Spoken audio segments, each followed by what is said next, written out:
Hello friends! අද මං ඔයාලට කියලා දෙන්න යන්නේ pronouns වල first part එක personal pronouns.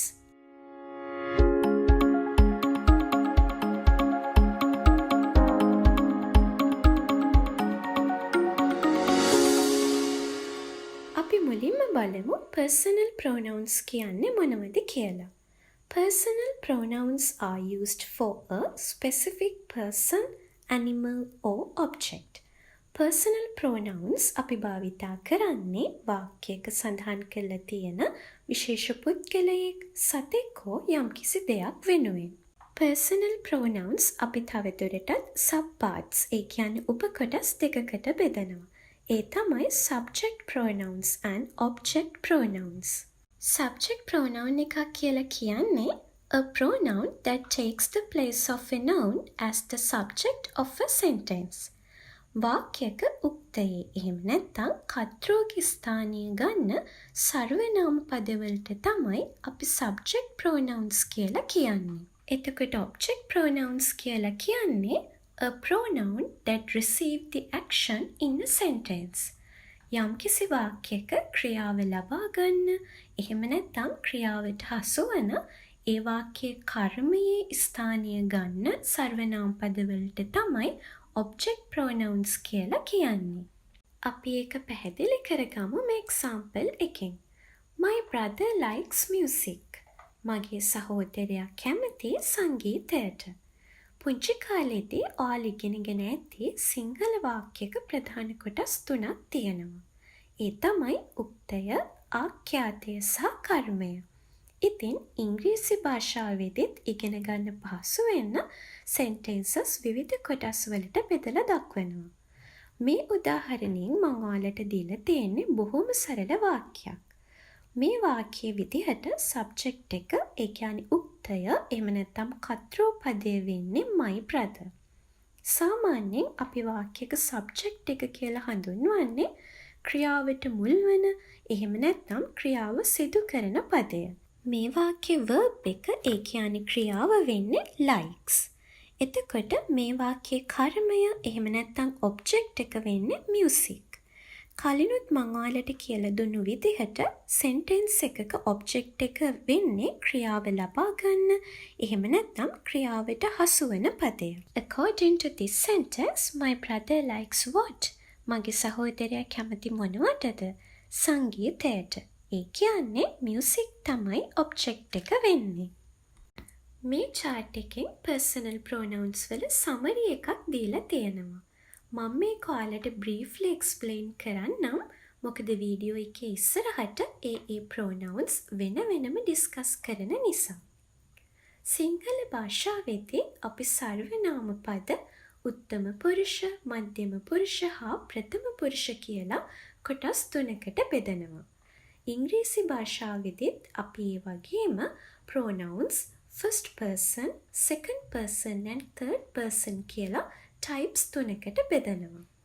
මේ chart එකේ first group එකේ තියෙන්නේ ඒ types තුනේ singular pronouns.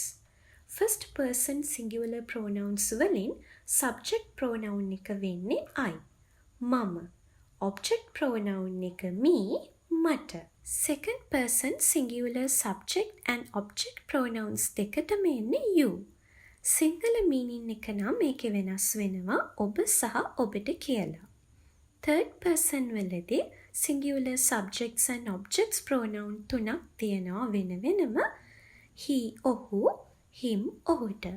she ඇය, her ඇයට.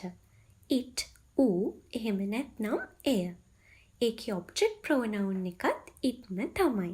දැන් අපි බලමු next group එක. ඒ කියන්නේ කලින් කතා කරපු pronouns වල plural forms ටික. first person plural form එක තමයි we අපි, us අපිට. ඒ කියන්නේ I and me වල plural forms තමයි we and us කියන්නේ. second person plural form එක වෙන්නේ singular form එකම තමයි. meaning එක විතරයි change වෙන්නේ. මේකෙදි subject pronoun එකක් විදිහට you කියන්නේ ඔබලා, object pronoun එක වෙන්නේ ඔබලාට. last type එකේදී third person plural form එකයි තියෙන්නේ අපි කලින් වෙන වෙනම සඳහන් කරපු he, she, it කියන තුන්දෙනාටම. ඒ තුන්දෙනාගේ plural subject pronoun එක වෙන්නේ they, ඔවුන්. object pronoun එක වෙන්නේ them, ඔවුන්ට. දැන් අපි මේ pronouns වෙන වෙනම examples එක්ක discuss කරමු. අපි මුලින්ම I and me දෙන්නව compare කරලා ඉගෙන ගමු. first example එක I am learning pronouns. මම සර්වනාම පද ඉගෙන ගනිමින් ඉන්නවා. මේකේ සර්වනාම පද ඉගෙන ගනිමින් ඉන්නේ මම. ඒ කියන්නේ ක්‍රියාව කරන්නේ මම. ඒ නිසා මේකේ subject එක, ඒ කියන්නේ උක්තය එහෙම නැත්නම් කර්තෘ පදය වෙන්නේ I. second example එක my mother loves me a lot. මගේ අම්මා මට ගොඩක් ආදරෙයි. මේකෙදි මගේ අම්මා ආදරය කරන්නේ කාටද? මට. ඒ කියන්නේ ක්‍රියාවට ලක්වන්නේ මං. ඒ නිසා මේ sentence එකේ object එක වෙන්නේ me. දැන් අපි බලමු you කියන word එකේ subject and object pronouns compare කරලා. first sentence එකේදී you should clean the room. ඔබ එහෙම නැත්නම් ඔබලා කාමරය පිරිසිදු කළ යුතුයි. මං කලිනුත් ඔයාලට කිව්වා වගේ you කියන word එක අපිට singular and plural forms දෙකෙන්ම භාවිතා කරන්න පුළුවන්. මේකෙදි කාමරය පිරිසිදු කළ යුත්තේ කවුද? ඒ ක්‍රියාව කරන්න ඕනි ඔබ එහෙම නැත්නම් ඔබලා. ඒ නිසා මේකේ subject එක වෙන්නේ you. second sentence එකේදී teacher will punish you. ගුරුතුමා ඔබට එහෙම නැත්නම් ඔබලාට දඩුවම් කරાવી. ඒ කියන්නේ ගුරුතුමා දඩුවම් කරන්නේ කාටද? ඔබට එහෙම නැත්නම් ඔබලාට. ඒ කියන්නේ මේකේ කර්මයේ විදිහට තමයි you කියන word එක යෙදිලා තියෙන්නේ. third person singular form වලට අයිති වෙන he and him දෙන්න ගැන දැන් බලමු. first sentence එක he is our family doctor. ඔහු අපේ පවුලේ වෛද්‍යවරයා. එතකොට මේකේ අපේ පවුලේ වෛද්‍යවරයා වෙන්නේ කවුද? ඔහු. ඒ කියන්නේ මේකේ he තමයි subject එක විදිහට ක්‍රියා කරන්නේ. second sentence එක we met him yesterday. අපි ඔහුව මුණ ගැසුණා ඊයේ. එතකොට අපි ඊයේ මුණ ගැහුනේ කාවද? ඔහුව. ඒ කියන්නේ him තමයි මේකේ object එක විදිහට අපි use කරලා තියෙන්නේ. she and her compare කරලා බලමු දැන් අපි. පළවෙනි උදාහරණය she passed the exam well.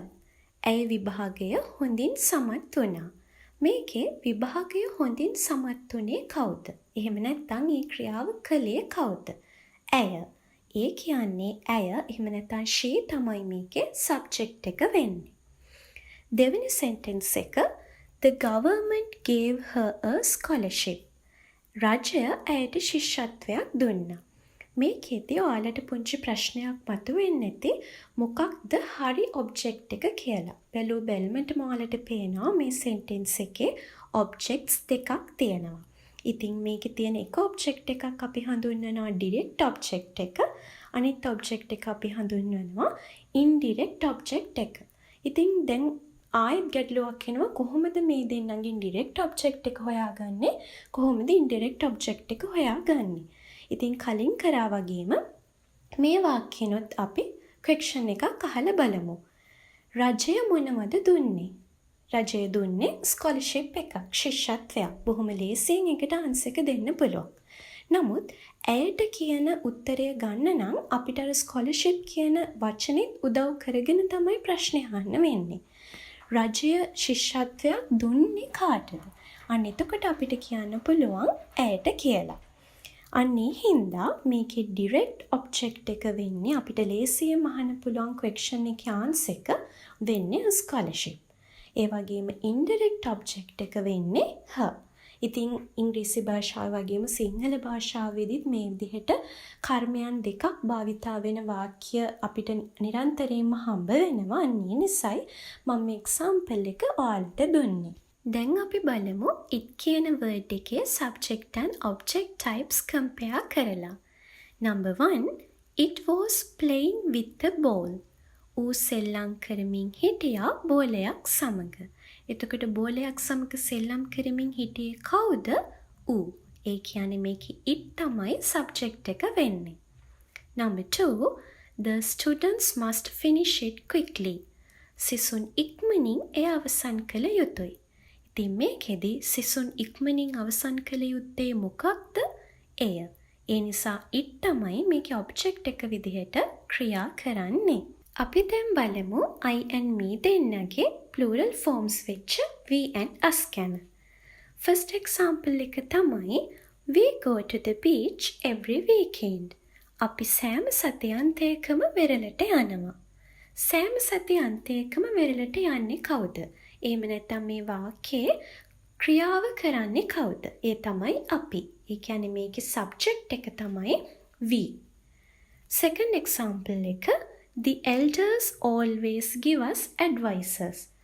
වැඩිහිටියෝ සෑම විටම අපිට අවවාද ලබා දෙනවා. මේ sentence එකත් කලින් කතා කරා වගේම objects දෙකක් තියෙන sentence එකක්. මේකේ පැහැදිලිව පේනවා direct object එක තමයි advices. අපි මෙහෙම question එකක් ඇහුවොත් එහෙම වැඩිහිටියෝ අවවාද ලබා දෙන්නේ කාටද? ආන්සර් කියනවා අපිට කියලා. ඒ කියන්නේ මේකේ us තමයි indirect object එක වෙන්නේ. last pronouns දෙක they and them. අපි මේ දෙන්නව compare කරලා බලමු examples දෙකකින්. First one, they are inventors. ඔවුන් නව නිපැයුම් කරුවන්ය. එතකොට නව නිපැයුම් කරුවන් වෙන්නේ කවුද? ඔවුන්. ඒ නිසා මේකේ they තමයි subject එක විදිහට ක්‍රියා කරන්නේ. Second one, all should encourage them. සියලු දෙනා ඔවුන්ව දිරිමත් කළ යුතුයි. එතකොට සියලු දෙනා දිරිමත් කළ යුත්තේ කාවද? ඔවුන්ව. ඒ කියන්නේ මේ sentence එකේදී them තමයි object එක විදිහට use කරලා තියෙන්නේ. So this is the end of our personal pronoun lesson. මම මෙතන පුංචි summary එකක් දීලා තියෙනවා අද කරපු lesson එකේ subject and object types දෙකේ I, me, you, he, him, she, her, it, we, us and they, them. ඉතින් මං හිතනවා අද කරපු personal pronouns lesson එක ඔයාලා හොඳින් තේරුම් ගන්න ඇති කියලා. ගොඩක් ස්තුතියි අදත් අපිත් එක්ක එකතු වෙලා හිටපු ඔයාලා හැමෝටම. So, see you next time. Be safe and happy. Goodbye.